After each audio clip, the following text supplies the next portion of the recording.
Alors, cette année, la parution traditionnelle de la lettre pastorale de Carême coïncide plus ou moins avec le 50e anniversaire de notre indépendance.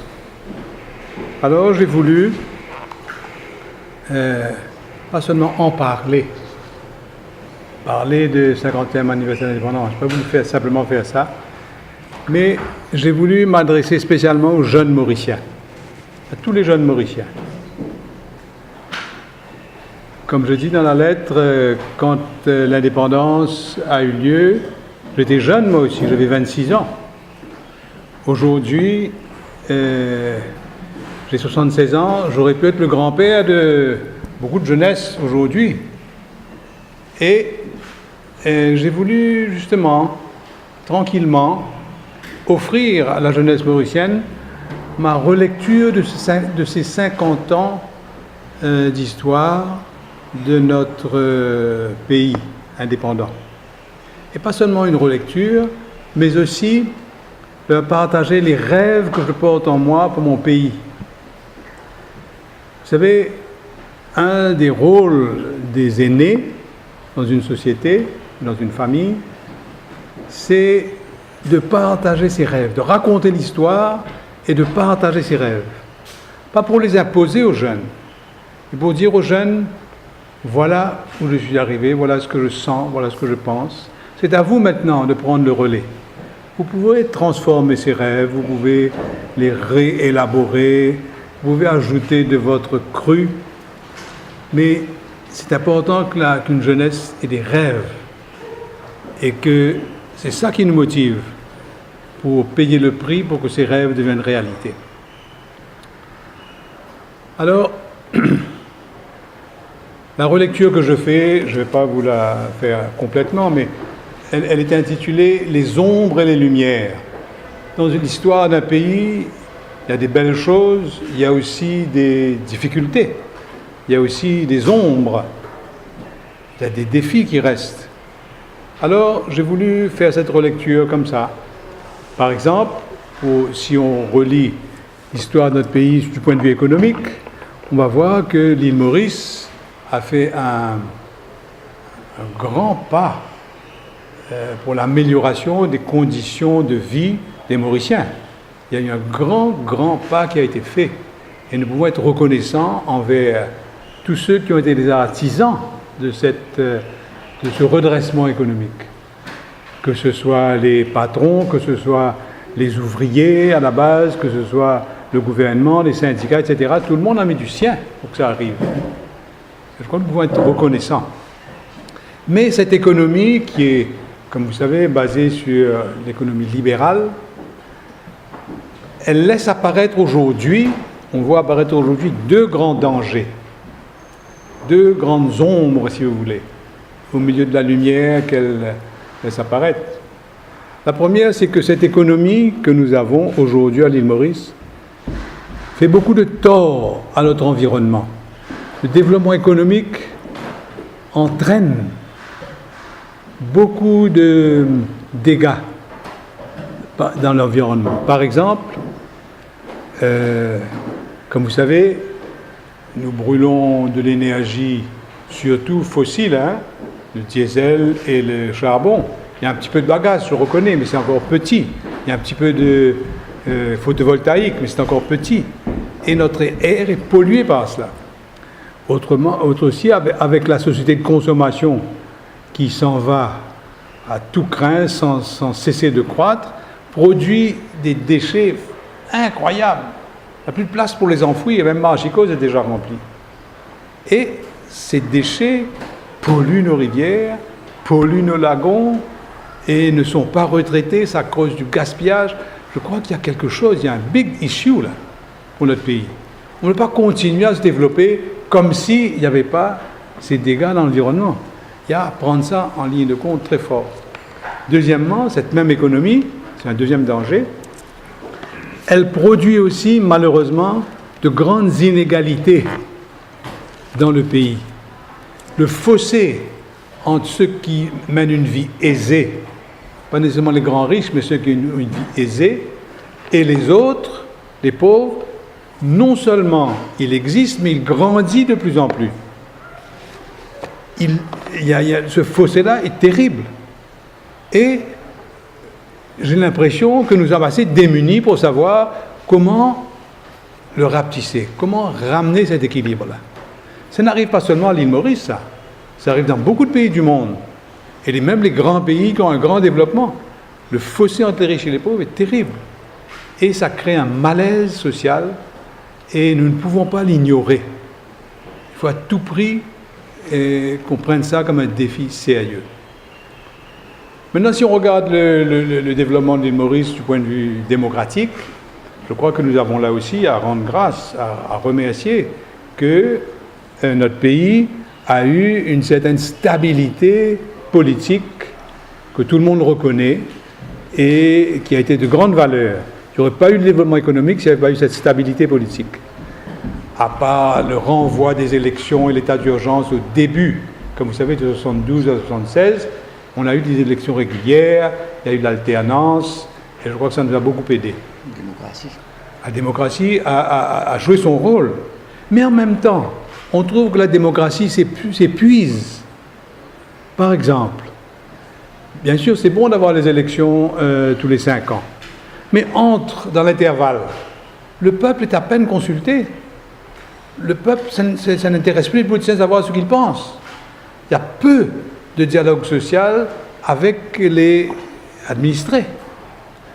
Alors, je crois que le peuple est considéré comme juste bon pour recevoir de grandes promesses et consommer.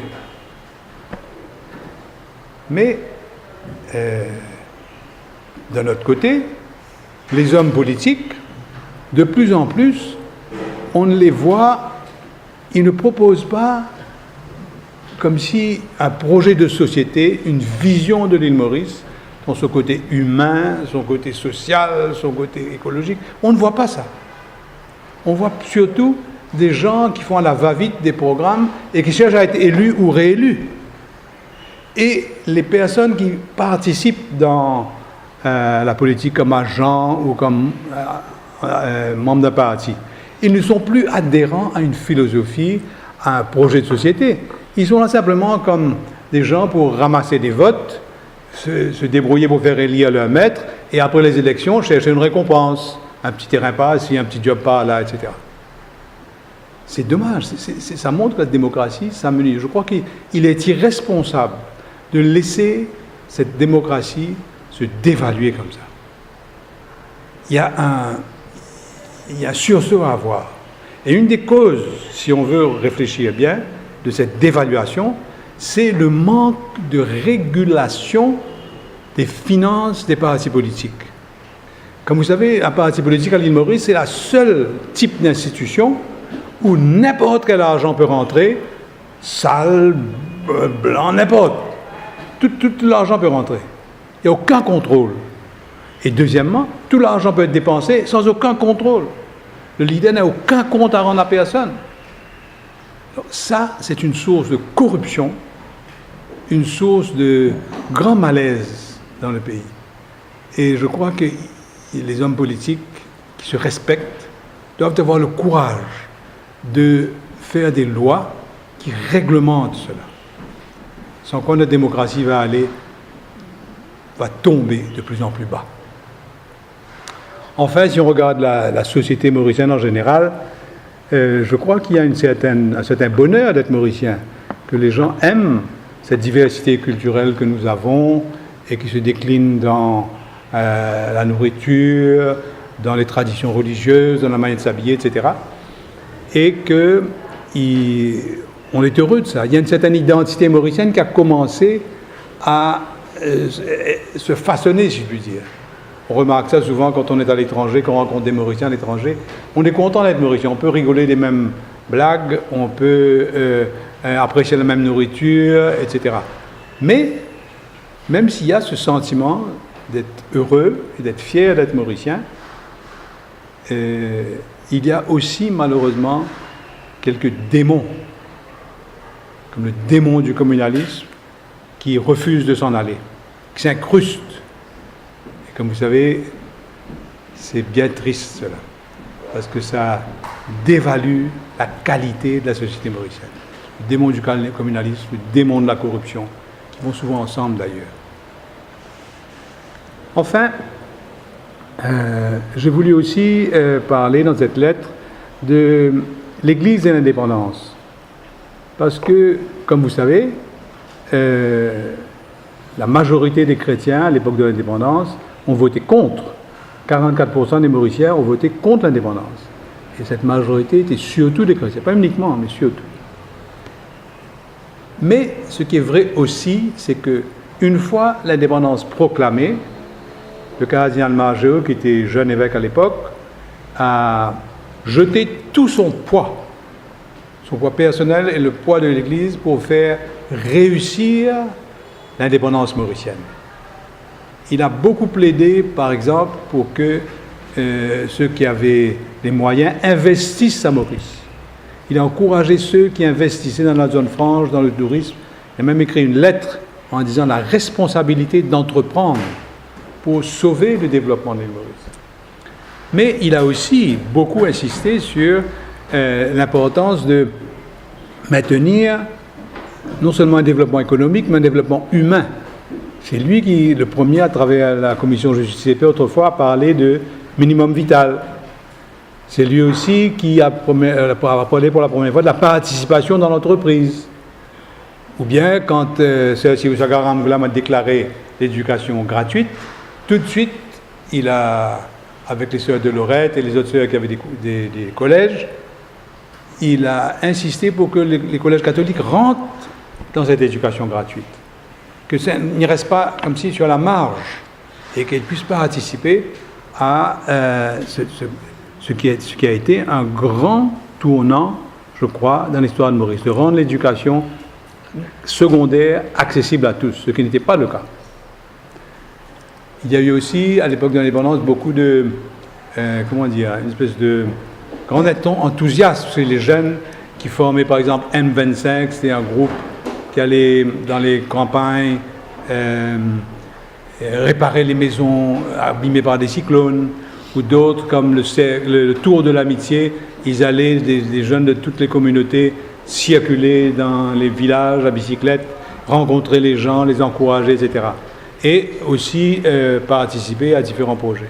Il y avait aussi les Young Farmers qui ont beaucoup contribué à ce que nous produisions au maximum notre propre nourriture. Enfin, voilà un peu, grosso modo, ma relecture, qui, comme vous voyez, est faite d'ombres et de lumière. Mais ces ombres et lumières, ça, comme si ça suscite en nous, ça fait naître en nous, en moi en tout cas, des rêves pour mon pays.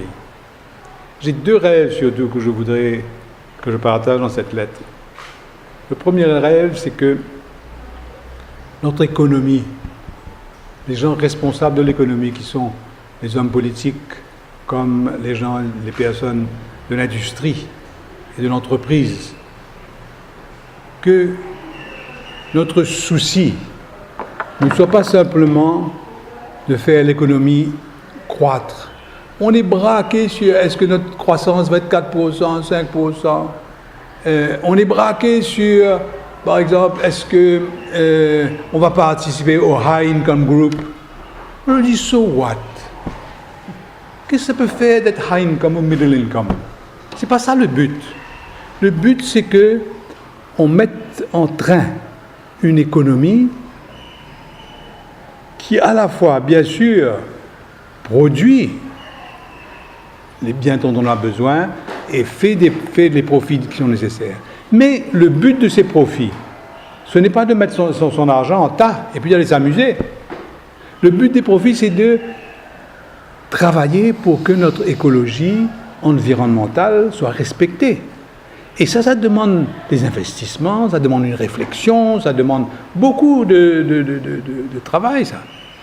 Deuxièmement, le but de l'économie aussi n'est pas simplement, comme je dis, de faire des profits seulement, même si le profit est nécessaire, mais d'aider au développement humain des personnes. Là, je pourrais faire une conférence de presse uniquement sur le développement humain. Mais ce qui veut dire qu'il ne suffit pas de donner du travail aux gens, il faut leur donner une formation qui leur permet d'apporter quelque chose à ce travail-là. d'être heureux dans ce travail-là, d'être fier, d'être des personnes qui apportent quelque chose. Et cette formation-là, malheureusement, même si elle existe, je sais, dans certaines firmes, dans le tourisme par exemple, ou dans certaines firmes de construction, mais il y a encore beaucoup de travail à faire dessus.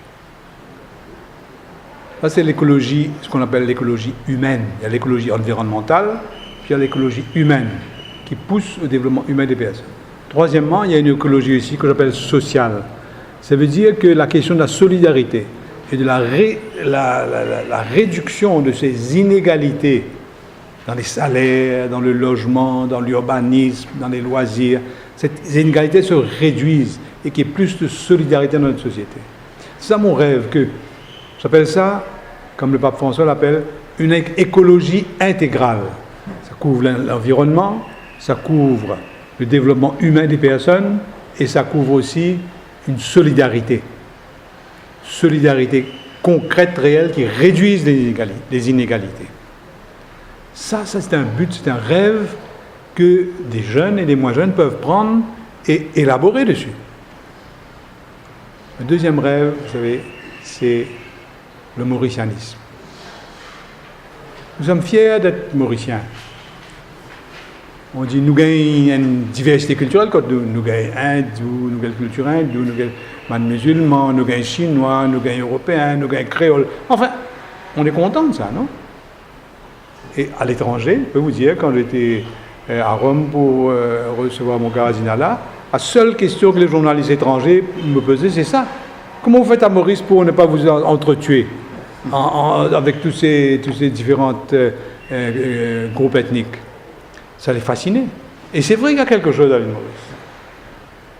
Mais, vous savez, pour gagner, ça veut dire pour gagner une société qui soit vraiment au service de l'homme, de l'environnement, des pauvres, pour gagner ça, comme une équipe de football, qui aujourd'hui, la plupart des équipes ont des personnes de toutes les cultures, comme vous savez, hein, c'est jamais des équipes homogènes. Et pour qu'une équipe faite de différentes personnes comme ça, pour qu'elle soit une équipe gagnante, il faut qu'ils réfléchissent ensemble, il faut qu'ils élaborent des stratégies ensemble, il faut qu'ils s'encouragent, et surtout, il faut qu'ils apprennent à jouer ensemble. Pas qu'ils soient simplement des ténors à droite et à gauche. Alors je crois que l'île Maurice peut être une équipe gagnante. Et pour être une équipe gagnante, il faut que cette collaboration et ce respect qu'on doit avoir en différentes communautés se développe et que le communalisme régresse. S'il n'y a pas ça, je ne crois pas qu'il y a beaucoup d'avenir pour l'île Maurice, pour vous dire franchement. Parce que plus on laisse le communalisme rentrer dans les mœurs, plus on dit « Ah, ben ça, il faut respecter les sensibilités mauriciennes, patati patata », ah ben, on ne va pas apprendre, on ne va pas progresser. Alors, c'est ça mon rêve. Alors, pour que cela arrive, je crois qu'il y a certaines initiatives à prendre, comme si mieux se connaître gratuitement. Ne pas chercher à, comme si avoir un truc un peu superficiel. Quand il y a une cérémonie, eh ben, on met là un pandit, on met là un molana, on met un prêtre catholique, et puis ça, on est bien content, on est mauricien. Mais ce n'est pas des choses comme ça qui vont faire l'île Maurice. C'est se connaître et travailler ensemble, se respecter. Alors, ça, c'est un grand rêve, je dois vous dire. Un grand rêve.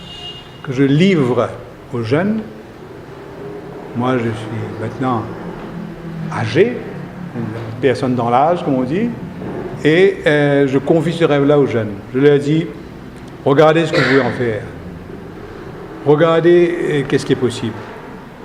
Et pour terminer, je leur dis ceci. Je prends une phrase de l'Évangile qui dit « Vous êtes le sel de la terre ». Vous savez, le sel dans la nourriture, on ne le voit pas. Mais s'il n'est pas là, on sait tout de suite qu'il n'est pas là. C'est pas vrai. On n'est pas content, on se plaint. Alors, Jésus dans l'Évangile prend cette image-là. Vous êtes le sel de la terre. Ça veut dire, cette écologie intégrale, ou ce mauricianisme, ça ne va pas descendre d'en haut, ça, avec je ne sais pas quelle politique là-haut, et puis ça, des grands responsables vont prendre des décisions, nous allons mettre en pratique. Non. Ça doit sourcer de la base. Ça sous la sourcée de la société civile. Il y a beaucoup d'initiatives qui sont déjà prises du point de vue écologique, comme vous savez. Il y a beaucoup de petites associations qui font du bon travail avec les légumes bio, avec le tri des déchets, avec le nettoyage des rivières. Il y a beaucoup. Il faut qu'elles soient multipliées et il faut que l'île Maurice elle-même n'attende pas que les grands patrons là-bas décident, mais pousse pour que cette écologie et ce mauricianisme arrivent en créant des conditions, en prenant des initiatives qui après peuvent faire, peuvent se multiplier. Hein? Voilà. Je dis aux jeunes qu'ils sont le sel de la terre et de faire attention, parce que comme on dit dans l'Évangile, si le sel vient à s'affadir, qu'est-ce qu'on va faire pour lui redonner sa saveur? Comment il va redevenir du sel? Attention que la saveur que nous avons, que les jeunes Mauriciens ont, ne se perde pas, ne se dilue pas. Il faut que les jeunes gardent leur idéal. Et à ce moment-là, je suis sûr, j'ai confiance en eux. Comme je dis, je compte sur eux. Je compte sur eux. L'île Maurice compte sur eux. Moi, je compte sur eux. La génération qui vient compte sur eux pour faire de l'île Maurice quelque chose de beau. Nous sommes tous heureux d'être Mauriciens. Nous aimons notre pays. Pour aimer quelqu'un, vous savez, il faut se mettre au service de cette personne. Je souhaite à la jeunesse d'être heureux dans ce service de l'île Maurice. Merci.